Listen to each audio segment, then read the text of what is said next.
I attended a training through EELP, Early Education Literacy Project. And through that training, I went and attended a training with Michael Glover through the CKEC is where we went. And there he talked about the early stages of writing and early literacy and what that would look like with 3, 4, and 5-year-olds and even up through kindergarten. One of the things that we discussed in that training was talking about students writing and the progression of it, and how students writing will start with just little details or maybe just squiggly lines, and then they will progress to adding more details and maybe 1 or 2 details, and then we go back and add 3 or 4 more details, and then it eventually will progress to a book. That were some of the things that we talked about in a way that early writing looks in the preschool kindergarten setting. I have some examples of a student in the class, and as you can see, he started out making his book, and it's the same on every page. It's just the squiggly lines. And this was his book. He didn't have any words for it. He didn't have any story or anything to go with it. He just drew the lines. He brought it to me. And with that, I asked him to go back and think about what else he could add to his drawings, what other details he could add to it, or what he wanted it to be, because he was the author of this story, so he could add to anything he wanted it to be. So here is his first one that he went back to. As you can see, it just started out as squiggly lines. He came back to me and he said, the squiggly lines is the C, and I have lines that go up and down. Okay, so now we've got some words going with it. So we've got a little bit more detail. Then he went back and got another one. And now, as you can see, we have, instead of just adding words, he's added more detail to it, to a different drawing. And now these lines are forming a square. Now he's given us some more details, and he has more purpose to his lines. They're not just squiggly lines, they're not just straight lines. There's a purpose as to why he's drawing his lines. So as you can see, he's got his straight lines, and they're starting to connect. So he's getting more detail, and he's given us more words. Instead of just the one word of a C, now we're getting a sentence. And then the last time that I asked him to go back and look at it again with those, he started out with those same squiggly lines, and we went back. So I think this is our 4th time going back to work on this. He came back with some tremendous detail that I was ecstatic about. As you can see, not only do we have words, but look at the details that all of a sudden that we have. We're back to the C again, like his first drawing, but in his C, he's now drawn us 2 boats, and he's drawn a treasure chest, and he's drawn a shark, and things that you see in the sea. So now we've not only added a lot of detail to it, but we've got the words, and we've gone back to that beginning more than just the squiggly lines that says it's the sea.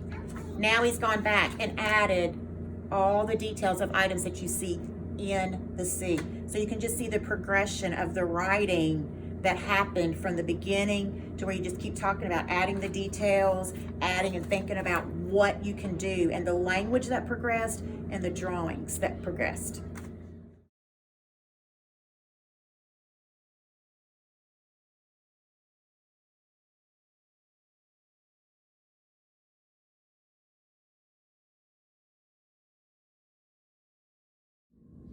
Some of the barriers that we have faced this year is within our centers. It's just when the children are allowed to go to the writing center or the art center, is normally there is 2 to 3 children per center. This year, due to the circumstances, there's only been able to be 1 student per center. So instead of them being in the writing center with a peer, it has only been the 1 student. So some of the barriers we faced is they've not had that opportunity to discuss their ideas and their plans with a peer. So to compensate for that, they have been bouncing their ideas and discussing their ideas and their plans with myself and my teaching assistant in my classroom to gain insight and to progress with their writings. I attended the ELLP, Early Literacy Learning Project, through our Regional Training Center, and we kind of did a book study of the Fondas and Pinnell Literacy Beginnings. This book is just wonderful, and I've read it thoroughly. One of the main things that I got from this is that it's developmentally appropriate practices for our preschool students. The key thing that I highlighted and sticks out with me is that talk is the foundation of literacy. And in preschool, we have a rich environment of vocabulary, and we try to encourage talk and encourage the children to grow and strengthen their vocabulary so that when they become writers, they can use that to enrich their writing and language. I attended a training with Matt Glover on early writing, which was amazing. And the strategies that he talked about was allowing students to see themselves as writers and to let them see their mistakes. And one thing that stands out that he talked about, we make little books for them to use. He said to use big size paper so they can get all their thoughts and illustrations down. And if they make a mistake, he said don't even worry about having an eraser. Let them just cross out the mistake.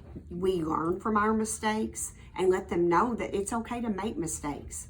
So that to me stood out because I think children are intimidated a lot of time, and that's what stifles their learning. So if we can encourage them that making mistakes is a great way to learn, then they feel less intimidated and can grow as both a writer and a reader.